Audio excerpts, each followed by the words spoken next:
And we don't realize the gift of Allah. So use your eyes in a way that will result in you entering paradise. When you've lowered your gaze for the sake of Allah, you deserve something that side.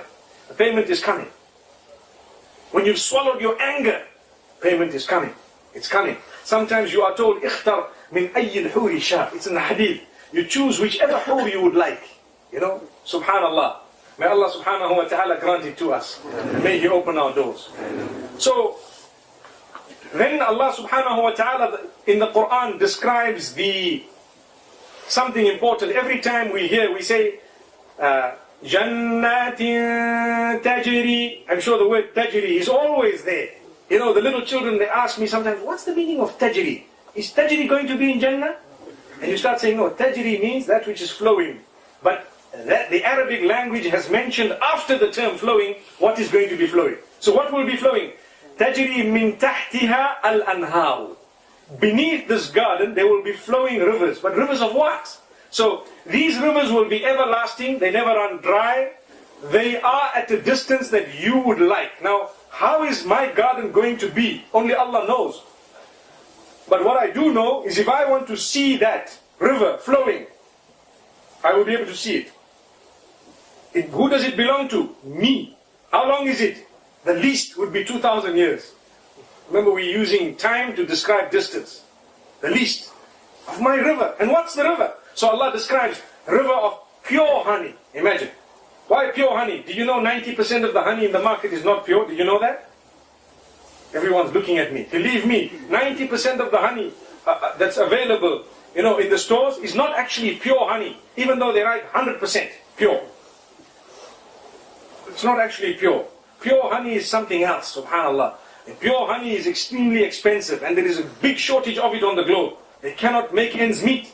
So this is why they have a specific way of, you know, this farming, honey farming, where half of it is actually sugar. Allahu Akbar. May Allah protect us. Imagine we saying Allah protect us from sugar. What that means is Allah protect us from the deception. There's a lot of deception going on. Jannah, the Quran says, pure honey, not Langanese honey that's found down the road. No, pure honey. And what is it? A river.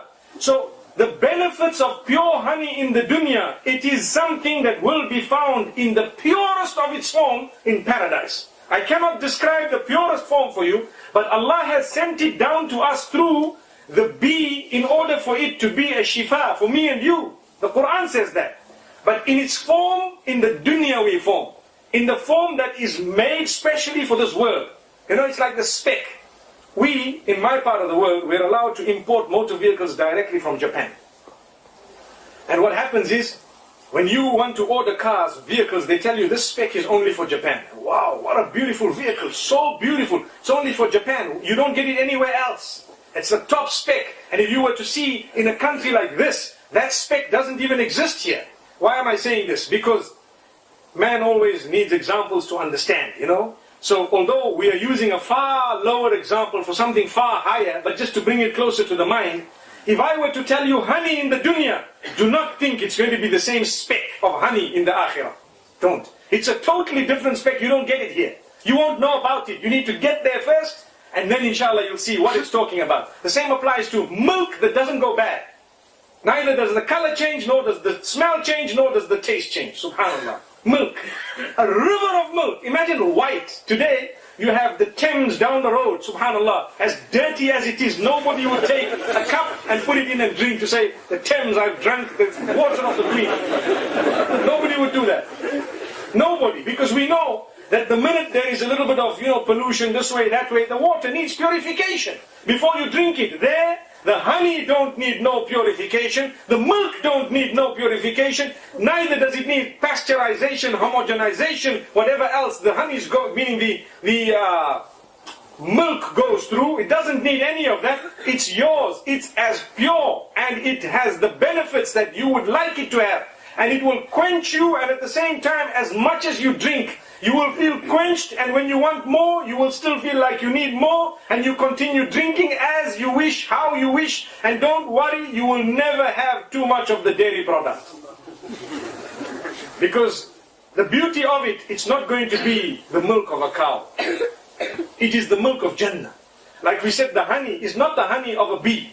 It is the honey of Jannah. How Allah has it there, He knows. If He has chosen a method, He knows. Whatever He's described to us, we stop there. We don't need to add or subtract. So we say there will be honey of its own nature. There will be milk of its own nature, subhanallah. There will be water, subhanallah. Water also that is so pure it can be drunk immediately. And at the same time it has the benefits of quenching, the benefits of a taste that is unique. And on top of that, there will be flowing rivers of what is termed as khamrin ladhatin lisharibin. Khamrin ladhatin lisharibin. The Mufassirin say here the term khamr does not refer to the blocking of the brain. You know, al-khamru ma khamar al-aqlu wa ghattah. Normally the term khamr refers to that which intoxicates. But there is no intoxication in that. It is pure, completely pure. How? Well, let's get there, inshallah, we'll find out. Allahu Akbar.